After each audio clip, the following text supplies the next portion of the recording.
Hey everyone, welcome back.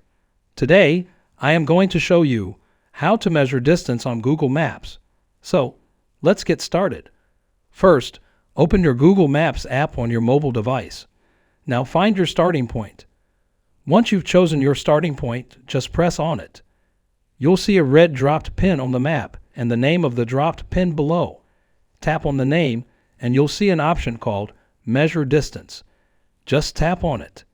Now you can see that it starts showing the distance below. Next, scroll your map to the position where you want to add some points. Just scroll to that position and tap on Place Add Point below. If you've added a point by mistake and need to remove it or revert it back, you can click on the back arrow at the top and you'll be taken back to the previous position. If you want to clear all the points, just click on these three dots and select the Clear option. It will bring you back to your source position. And that's it. You now know how to measure distance on Google Maps. If you found this video helpful, don't forget to hit the like and subscribe button for more awesome tutorials. Thanks for watching.